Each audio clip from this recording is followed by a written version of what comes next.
Well, old Blue Suede's back, and that was his new recording of That's All Right. Carl Perkins, we're talking with him today on LBC. 3538111 is the telephone number. I think we have Tony calling in from Islington. Hello, Tony. Good morning. Carl. Yes, Tony. Did you once play with the Beatles on some recording sessions in around about 64, 65? Well, I was fortunate enough, Tony, to be invited to a Beatles session in 1964. I'd done a tour over here, and they invited me to a session, and at which time they recorded 3 of my songs. Ringo did Honey Don't, and Matchbox, and George did Everybody's Trying to Be My Baby. Yeah. Now, while I was at that session, I did play some. We just kind of goofed around. Whether or not it was put on tape, I really don't know.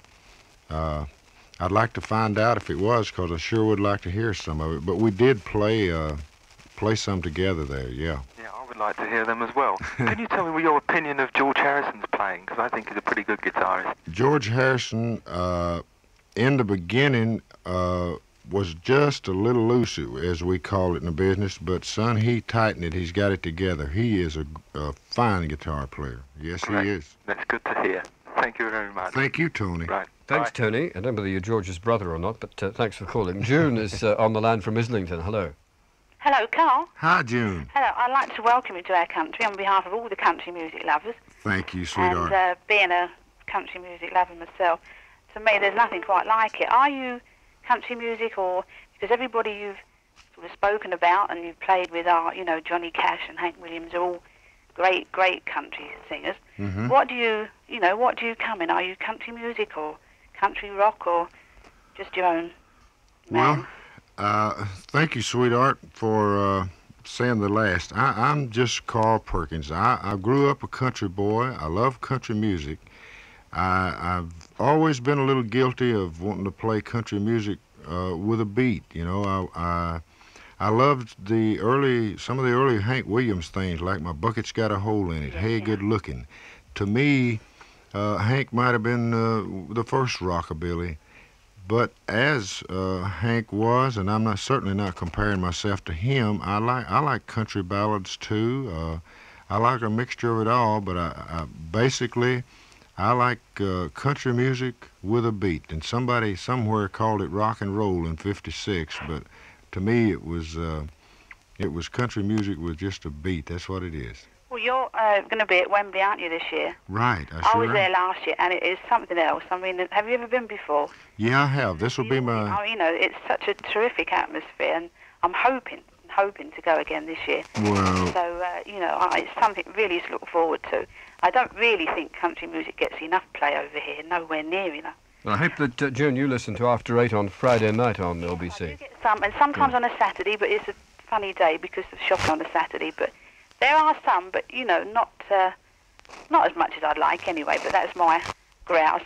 The other thing I was going to say, Carl, I'm giving myself away now. Yeah. I've got the old original 78 blue suede shoes.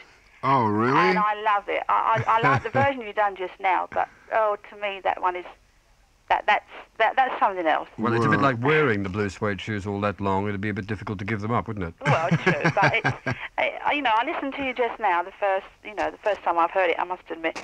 And perhaps, you know, when you get our age, you keep looking back, but I still like the old version. But nevertheless, I mean, you know, what you've done since is great. Well, I say welcome again, and have a ball at Wembley, as I know you will. Thank you, sweetheart. And I look forward to being there myself. Thank you so much for calling. I appreciate it. Thanks, June. Just, by the way, earlier we were talking about the tour you'll be doing later, and you mentioned Johnny and the Hurricanes. We got our groups wrong, didn't we? Yeah. We mentioned, Danny and the Juniors. We meant Johnny and the Hurricanes. That's exactly right. As we said earlier, I'm a little bit older, and if I don't write it down, I'll miss it. But it is Johnny and the Hurricanes, yeah. Of Red River Rock. Right. Well, just before we talk to Tom, let's have a quick word from Rick Davis, who joins us at 1 o'clock on LBC to take us through the afternoon with LBC reports. And that's from 1 o'clock. And before you go, Rick, you'll be interested, I'm sure, to know what Carl Perkins thinks of punk rock, if he indeed knows what it is. Well, I may not know. Rick, explain what punk rock is. Please do. Punk rock? Oh, dear. On the spot. Well, I got 30 seconds to explain it. Yes, yes.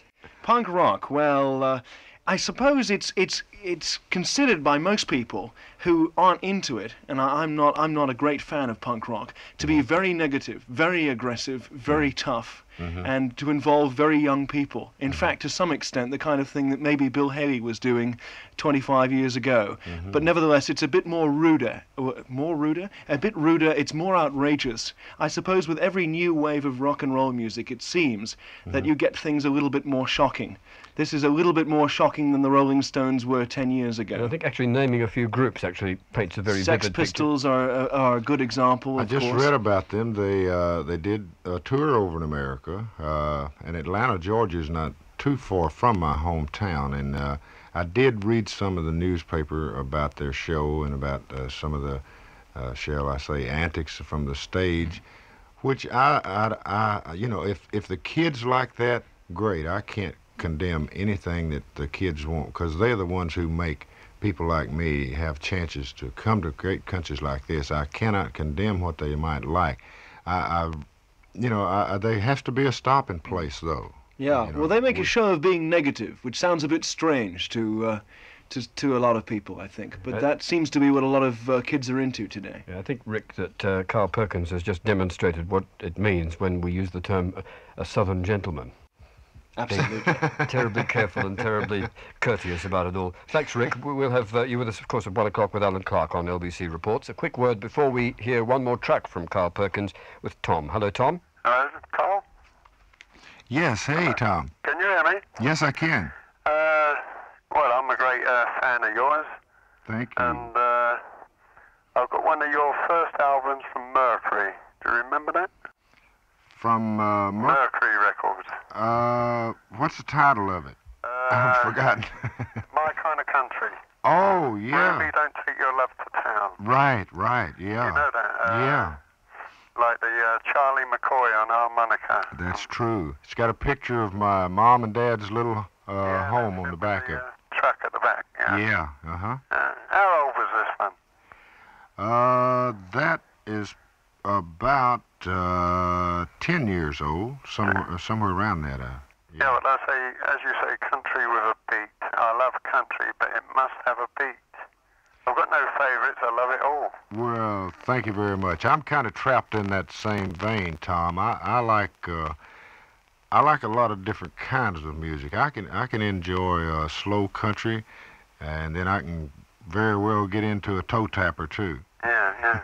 Okay, Tom, thank you very much indeed. And Carl Perkins, we'll say goodbye to you a little early so that we get a chance to hear that one track which we talked about earlier, which, who knows, could make the top 30 or whatever it is. I'd like to thank you very much for joining me on the program today.